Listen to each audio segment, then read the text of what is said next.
आगामी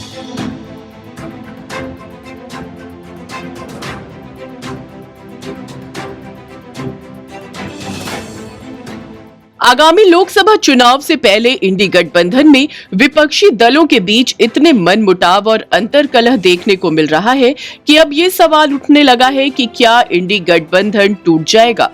कई सियासी दलों ने लोकसभा चुनाव अकेले लड़ने का ऐलान कर कांग्रेस के सामने चुनौती खड़ी कर दी, तो वहीं सीट शेयरिंग को लेकर भी जमकर विवाद हो रहा है। कांग्रेस पर टीएमसी समेत कई साथी पार्टियां हमलावर रुख अपना रही हैं। वहीं इन सब के बीच कांग्रेस नेता राहुल गांधी के एक बयान के बाद गठबंधन में फिर से सब ठीक होता नजर आ रहा है।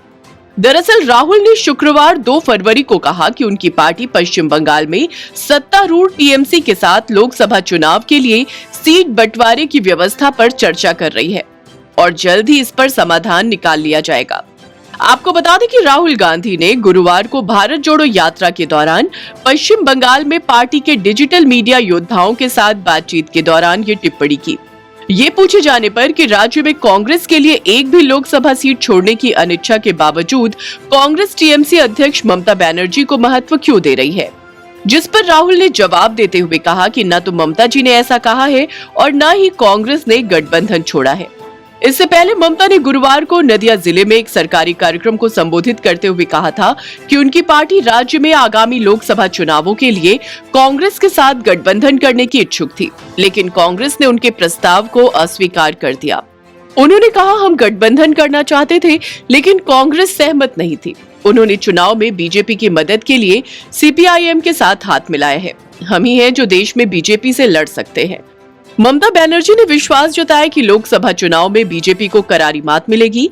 साथ ही उन्होंने कहा कि टीएमसी अन्य क्षेत्रीय दलों के साथ केंद्र में सरकार बनाने की रणनीति पर फैसला करेगी। बंगाल के मुख्यमंत्री ने कहा, अगर लोग हमारे साथ हैं तो हम वादा करते हैं कि दिल्ली लोकसभा चुनाव जीतेंगे। चुनाव के बाद हम सभी क्षेत्रीय दलों को साथ लेकर सरकार बनाएंगे। ममता बनर्जी ने आगामी चुनावों में बीजेपी की मदद के लिए कांग्रेस और वाम दलों पर हाथ मिलाने का आरोप लगाते हुए कांग्रेस के साथ सीट बंटवारे की चर्चा की विफलता पर बात की। इसके लिए उन्होंने वाम दलों के कथित हस्तक्षेप को जिम्मेदार ठहराया। टीएमसी नेता ने कहा, बस याद रखें कि बंगाल दिल्ली लोकसभा चुनाव जीतने का रास्ता दिखाएगा। हम दिल्ली जीतेंगे, हम बंगाल में अकेले लड़ेंगे और बीजेपी को हराएंगे। दूसरी ओर तृणमूल कांग्रेस के वरिष्ठ नेता और राज्यसभा सदस्य डेरेक ओब्रायन ने बंगाल कांग्रेस अध्यक्ष अधीर रंजन चौधरी पर बहरमपुर समेत राज्य की अन्य सीटों पर माकपा और भाजपा के साथ गठबंधन करने का आरोप लगाया है। आपको बता दें कि बहरमपुर अधीर का संसदीय क्षेत्र है। डेरेक ने ऐसे समय आरोप लगाया है जब कांग्रेस के राष्ट्रीय महासचिव जयराम रमेश ने तृणमूल के साथ सीटों पर समझौता होने की उम्मीद जगाई है। वैसे बंगाल के मुख्यमंत्री और तृणमूल सुप्रीमो ममता बनर्जी पहले ही अकेले लोकसभा चुनाव लड़ने की घोषणा कर चुकी हैं। डेरेक ने इससे पहले कहा था कि अधीर की तृणमूल के खिलाफ बयानबाजी के कारण ही गठबंधन नहीं हो पाया। वहीं कांग्रेस नेता जयराम रमेश ने कहा कि इंडी गठबंधन 2024 के लोकसभा चुनावों के लिए है, न कि किसी राज्य में विधानसभा चुनावों के लिए। कांग्रेस ने शुक्रवार को कहा कि 27 दलों का विपक्षी गुट मौजूद है और एक साथ लड़ेंगे।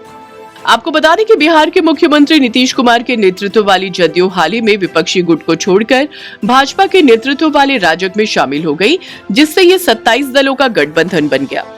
कांग्रेस की भारत जोड़ो न्याय यात्रा बंगाल से होकर गुजर रही है। कांग्रेस नेता राहुल गांधी की अगुवाई में निकाली जा रही इस यात्रा में बीते दिन सीपीआईएम ने भी हिस्सा लिया।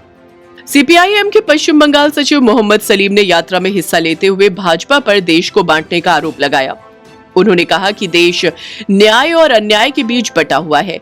इसी के साथ उन्होंने दावा किया कि टीएमसी विपक्षी इंडी गठबंधन को छोड़ने वाली है। मुर्शिदाबाद जिले के बहरामपुर में न्याय यात्रा में शामिल होते हुए सीपीआईएम नेता ने कहा कि हम अन्याय के खिलाफ इस लड़ाई में शामिल होने आए हैं और लोगों को न्याय दिलाकर रहेंगे। कांग्रेस की इस यात्रा में सीपीआईएम केंद्रीय समिति के सदस्य सुजन चक्रवर्ती और पार्टी के अन्य नेता भी शामिल हुए। मोहम्मद सलीम ने असम और पश्चिम बंगाल में न्याय यात्रा के गुजरते समय आई बाधाओं की निंदा की और कहा कि वहां की सरकार को सही रुख अपनाना चाहिए था। सीपीएम नेता ने इसी के साथ टीएमसी पर तंज कसते हुए कहा कि बहुत सारे लोग शुरुआती स्टेशन से ट्रेन में चढ़ते हैं, लेकिन कोई ये नहीं कह सकता कि कौन भाजपा के खिलाफ लड़ाई का हिस्सा बना रहेगा और कौन रास्ते में उतर जाएगा। सीपीआईएम नेता ने कहा कि ममता बनर्जी अब ट्रेन से उतरना चाहती हैं और हम इसका स्वागत करते हैं। उन्होंने दावा किया कि तृणमूल कांग्रेस सुप्रीमो ममता बनर्जी कांग्रेस पर हमला करने के लिए सीपीआईएम के नाम का इस्तेमाल कर रही हैं। सलीम ने कहा कि कांग्रेस एक बहुत बड़ी पार्टी है और सीपीआईएम छोटी, लेकिन फिर भी ममता कह रही हैं कि सीपीआईएम इसे नियंत्रित कर रही है। क्या सीपीआईएम के पास इतनी ताकत है? आपको बता दें कि ममता ने हाल ही में दावा किया था कि सीपीआईएम विपक्षी गुट के एजेंडे को नियंत्रित करने की कोशिश कर रही है और कहा कि टीएमसी पश्चिम बंगाल में भाजपा के खिलाफ अकेले लड़ेगी। बिहार में जदयू के एनडीए में शामिल होने के बाद भाजपा फिर से सत्तारूढ़ हो गई है, लेकिन इस साल होने वाले लोकसभा चुनाव को लेकर सीट बंटवारे पर भाजपा की परेशानी बढ़ती दिख रही है। सूत्रों का दावा है कि एनडीए में सीट बंटवारे के गणित के सूत्र तलाशने की पहल भी शुरू हो गई है। कहा जा रहा है कि भाजपा और जदयू बड़े घटक दल हैं, लेकिन 4 अन्य सहयोगी दलों को भी सम्मानजनक सीट देने की तैयारी की जा रही है, जिससे गठबंधन में मजबूती बनी रहे। दरअसल एनडीए में जब जदयू शामिल नहीं थी, तब बड़ी आसानी से सीट बंटवारे की उम्मीद जताई जा रही थी, लेकिन जदयू के आने के बाद समीकरण बदल गया है। वैसे भाजपा का केंद्रित नेतृत्व किसी भी सहयोगी पार्टी को असहज नहीं होने देना चाह रहा है। यही कारण माना जा रहा है कि मुख्यमंत्री शपथ ग्रहण समारोह में भी एनडीए में शामिल सभी दल के नेता उपस्थित थे। सूत्रों की माने तो जदयू को बिहार में लोकसभा चुनाव में भाजपा से कम सीट मिल सकती है।